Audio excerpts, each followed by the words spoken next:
Hey, what's up, lightboltjoe here. Today we're going to discuss the 1994 horror sequel film Leprechaun 2. So this stars Warwick Davis back as the Leprechaun. This brings up questions because the lore has changed, and I knew it would happen. This is what, 20 something? Very quick film. The Leprechaun, played by Warwick Davis, is the same character design as the first Leprechaun we're introduced to, played by Warwick Davis in the first film.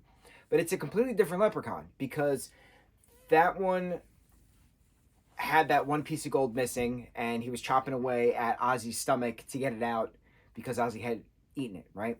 In this one, we're introduced to lore where, and the question that I had was, what happens with that piece of gold in regards to that particular leprechaun?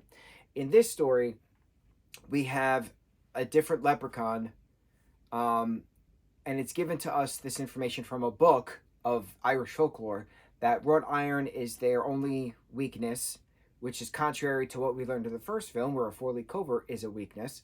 And then if you have if you have gold from a leprechaun, the leprechaun can't hurt you while you're in possession of the gold, which is the opposite of what we watched in the first film with Ozzy's stomach being ripped open, with um, Dan O'Grady being, hurt by the leprechaun as well, with him having the gold. So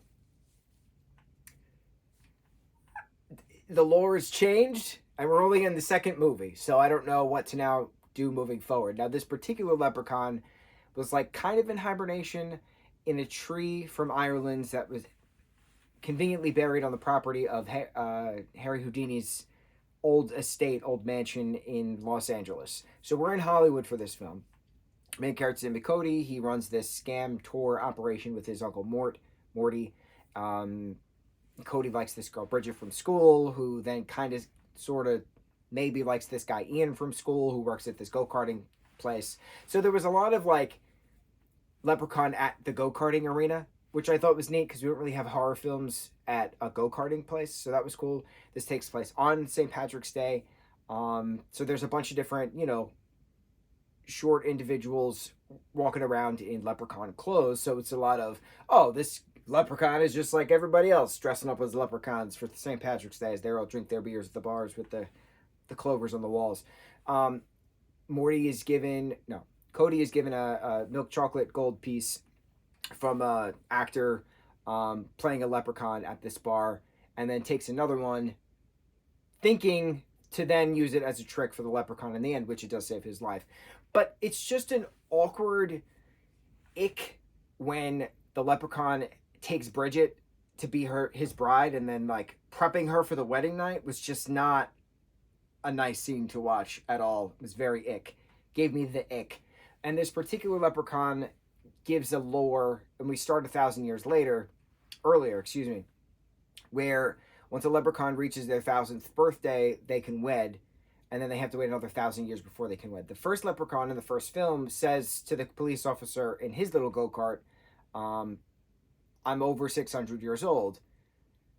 Not 1,000 years old, 600 years old. So this is clearly a different leprechaun. It's the same actor, it's the same character design, but it's clearly a different leprechaun. And we know leprechauns can reproduce, obviously, because of this character saying, oh, my father gave me that tool, and prepping his wife for their wedding night to make pups.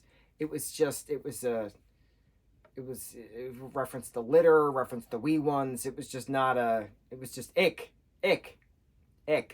Um, some neat cool shots in regards to kill shots, if you will. The trick of the milk chocolate was neat.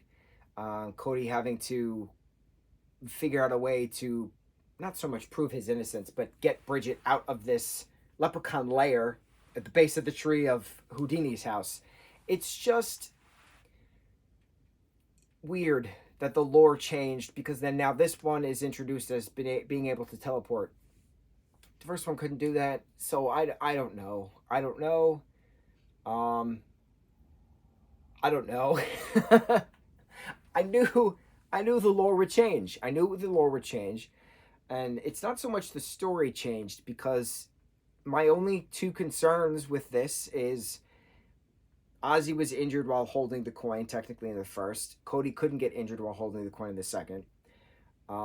the four-leaf clover was the only form of defense against the leprechaun in the first, and wrought iron is now the only thing that can harm a leprechaun, and then they try to keep him in a safe as well, which is wrought iron in the second. So that's my only differential in regards to difference, between the two properties, because it's clearly not the same leprechaun. So now I want to know, and obviously I'll know once I watch all of them, how many leprechauns are the same leprechaun? Are other movies going to reference past events? And if they do reference past events, then that leprechaun is with that past event, and that other leprechaun could be with another past event. So right now we're at two different leprechaun films with two different leprechauns, not named at all. They're just called the Leprechaun. So I don't know what else to expect. I know it's going to be campy horror of the 90s, and then we're moving into the 2000s, and then we're moving into the 2010s. So, like, I get it. It's horror, it's camp, it's an 8-film franchise, still more on the way. But, like, keep the lore together. I'm assuming it's going to change again. So I'm going to keep paying attention as I do with watching these things. Leprechaun 2, on to the next review. Mucho mahalo.